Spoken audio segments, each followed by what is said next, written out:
کے اندر 2 دن ایسے ہوتے ہیں جس میں ترنگا لہرایا جاتا ہے. ایک 15 اگست ہے جس میں ہمارا یہ ملک آزاد ہوا تھا. ایک 26 جنوری ہے جس دن ہمارے ملک کا قانون اور آئین بنا تھا. سب سے پہلے ہمیں یہ سمجھنا چاہیے یہ جشن یوم آزادی کیا ہے اور کس وجہ سے ہم یہ مناتے ہیں. 1601 میں جب واسکو دا گاما برطانیہ سے ہندوستان کے ساحلی علاقوں کا سفر کیا اور ہندوستان بھی اس نے دیکھا. دیکھنے کے بعد پھر برطانیہ گیا. برطانیہ جانے کے بعد وہاں کے پارلیمنٹ میں پوری دنیا کا نقشہ رکھا. جہاں ہندوستان کا نقشہ آتا ہے وہاں پر اس نے نشان لگایا اور کہنے لگا کہ یہ ہندوستان سونے کی چڑیا ہے اور اس چڑیا کو اپنے قبضے میں لینا بڑا آسان ہے. اس کے بعد انہوں نے ایک پلان بنایا ایسٹ انڈیا کمپنی کے نام سے. 1601 میں ہندوستان میں اس تجارت کو شروع کیا اور 100 سال کے اندر ہندوستان کے چپے چپے میں اس تجارت کو پھیلا دیا.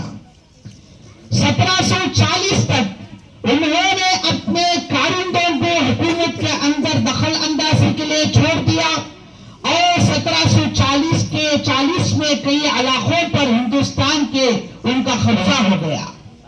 اسی طرح کرتے کرتے انہوں نے صرف حکومت پر اپنی خواہش کو بس نہیں کیا بلکہ مسلمانوں کے مذہب پر جب ان کی نگاہ پڑی اور ہندوؤں کے مذہب پر ان کی نگاہ پڑی تو سب سے پہلے انگریزوں کے اس ناپاک سازش کو جانچنے والے علی وردی خان تھے جو سراج الدولہ کے نانا تھے.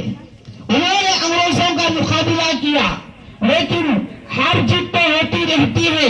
اس جنگ میں وہ ہار گئے. پھر ان کے نواسے سراج الدولہ جو بنگال کے بادشاہ تھے وہ انگریزوں کا مقابلے کے لیے کھڑے ہو گئے. انہوں نے اپنی پوری طاقت صرف کی. ایک بڑی فوج کو انہوں نے تشکیل دیا اور لوگ سمجھ رہے تھے کہ یہ جنگ کئی مہینے چلے گی اور انگریز شکست کھا جائیں گے. لیکن میرے دوستوں آپ سب کو پتا ہے کہ مسلمانوں کو غیروں سے نقصان کم پہنچا ہے لیکن اپنے سے نقصان زیادہ پہنچا ہے. چنانچہ سراج الدولہ کے فوج میں ایک غدار تھا جس کا نام میر جعفر تھا. اس نے سراج الدولہ کے تمام رازوں کو پیسوں کے واسطے جائیداد کے واسطے انگریزوں کو بتا دیا. تو جو جنگ کئی مہینوں چلنے والی تھی اور مسلمانوں کو فتح ہونے والی تھی وہ جنگ فتح کے بجائے شکست میں تبدیل ہو گئی اور چند گھنٹوں میں سراج الدولہ شکست کھا گئی. اس دن میں مسلمانوں کے تقریباً 25% طاقت ٹوٹ گئی. اس کے بعد یہ انگریز سمجھنے لگے کہ یہ اب ہندوستان ہمارے ہونے لگا ہے. لیکن میرے دوستوں ہندوستان کے اندر 2 ایسی شخصیتیں تھی جو انگریزوں کے لیے بڑے کانٹے ثابت ہوتے تھے. ایک بنگال میں سراج الدولہ تھے اور دوسرا کرناٹک میں حضرت ٹیپو سلطان شہید رحمت اللہ علیہ تھے. جب سراج الدولہ کی وفات ہو گئی تو سب سے پہلے انگریزوں کے آنکھ میں آنکھ ڈال کر بات کرنے والے انگریزوں کے سامنے کھڑ کر مقابلہ کرنے والے حضرت ٹیپو سلطان شہید رحمت اللہ علیہ کھڑے ہو گئے. انگریزوں کا مقابلہ کیا لیکن مقدر میں جو تھا وہی ہوتا ہے. شکست کھا گئے لیکن ہندوستان کے مستقبل کے روشن کرنے کے لیے پیچھے نہیں ہٹے. تو آخر میں انہوں نے اپنے 2 بچوں کو انگریزوں کے قبضے میں دلی رکھ دیا. لڑتے رہے مقابلہ کرتے رہے لیکن انگریز کے سامنے نہیں جھکے اور اس کے سامنے ہتھیار نہیں ڈالے. آخر ٹیپو سلطان شہید رحمت اللہ علیہ کی بہادری کو دیکھ کر یہ انگریز ڈر میں ڈر گیا اور سوچنے لگا کہ اگر ہم جنگ کے ساتھ ان کا مقابلہ کریں گے ہتھیاروں کے ساتھ ان کا مقابلہ کریں گے تو کبھی بھی جیت نہیں سکتے. لہذا ان کے اندر غداروں کو پیدا کیا جائے. چنانچہ ہندوؤں کے اندر ایک ہندو تھا اسے غدار بنایا گیا. اس کے بعد میر صادق ایک مسلمان تھا اسے بھی غدار بنایا گیا. پیسوں کی لالچ دے کر جائیداد کی لالچ دے کر یہاں تک کہ انہوں نے حضرت ٹیپو سلطان شہید رحمت اللہ علیہ کے پورے رازوں کو انگریزوں کے سامنے پیش کر دیا.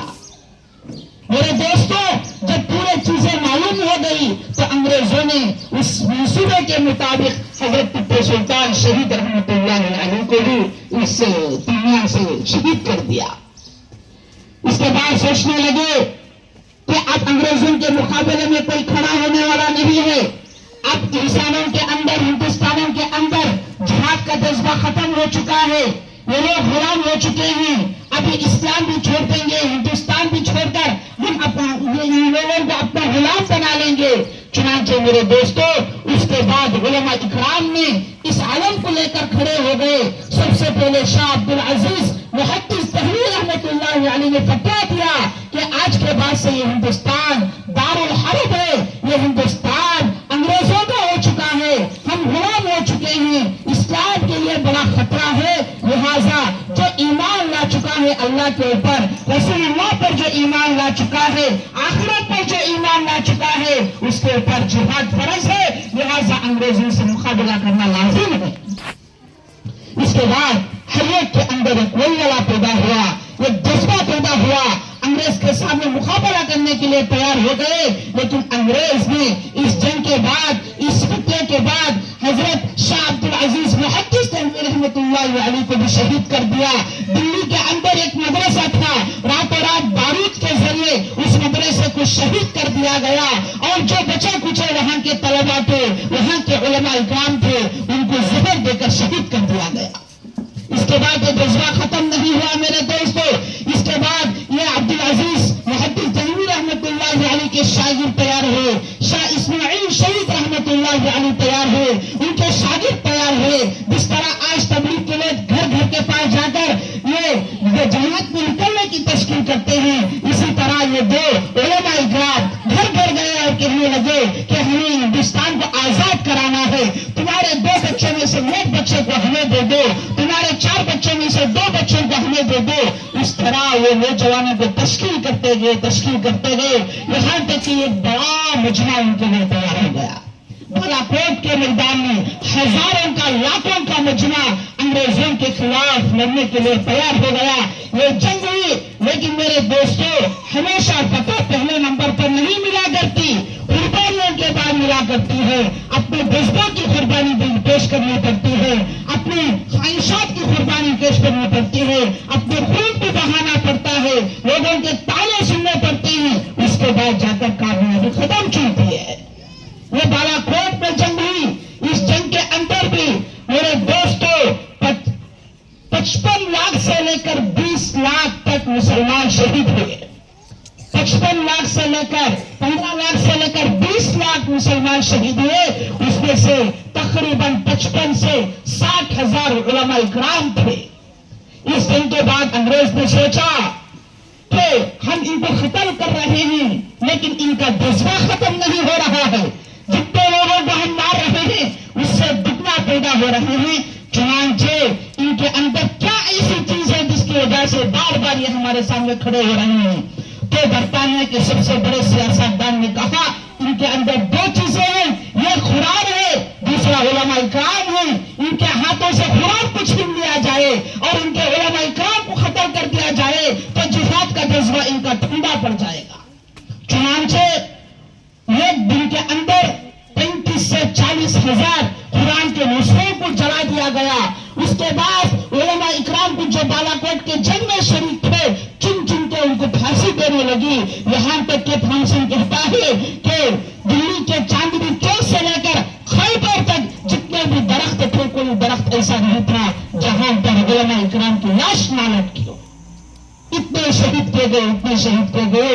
میرے دوستوں یہ سلسلہ مسلسل چلتا رہا یہاں تک کہ 1947 میں یہ ملک ہمارا آزاد ہوا. اس ملک کے پیچھے ہمارے اکابرین کا خون بہا ہے، اس ملک کے پیچھے ہمارے اکابرین کے جذبے بہے ہیں اور خون کو بہا کر 200 سال کی محنت کے بعد یہ ہندوستان کو آزاد کر کے ہمیں دیا ہے کہ اس ہندوستان کو سنبھالو. لیکن آج افسوس کی حالت یہ ہے کہ آج ہمارے نوجوانوں کو ہندوستان کی کوئی تاریخ پتہ نہیں. آج ہمارے نوجوانوں کو، آج ہمارے علماء کے نام بھی پتہ نہیں ہے.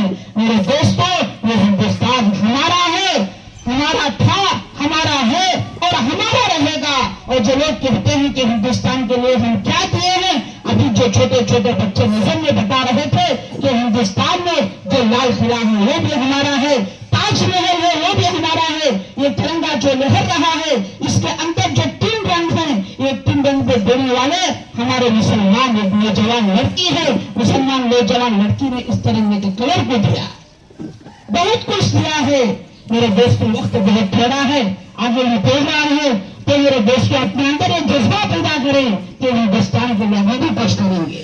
ہمارے اکابرین نے جس طرح، ہمارے علماء اکرام نے جس طرح اسلام سے محبت کرنے کے اسلام سے محبت کرنے کا سبق دیا ہے، اسی طرح وطن سے محبت کرنے کا بھی سبق دیا ہے. آپ صلی اللہ علیہ وسلم کا شہر مکہ تھا. جب مکہ چھوڑ کر مدینہ کو جانے لگے تو ان کی آنکھوں میں آنسو آ گئے تھے، اس لیے کہ یہ میرا وطن ہے. اپنے وطن سے حریت کو محبت ہوتی ہے. اس لیے میرے دوستوں، اس وطن کو آگے بڑھانے میں اپنی قربانی پیش کریں، اپنا جذبہ پیش کریں. اللہ تعالیٰ سے دعا ہے کہ اللہ تعالیٰ ہمارے اس جدی کو قبول فرمائے اور اس ہندوستان کے اندر جو فتنے فسادات ڈال رہے ہیں، اللہ تعالیٰ اگر ان کے حق میں ہدایت ہے تو ہدایت دے، ان کو نیست و نابود فرمائے. ہندوستان کو فضائیں کو اللہ تعالیٰ خود ہموار فرمائے. اور جو بھی علماء اکرام اس ہندوستان کے آگے بڑھانے میں قربانیاں دے رہے ہیں، اللہ تعالیٰ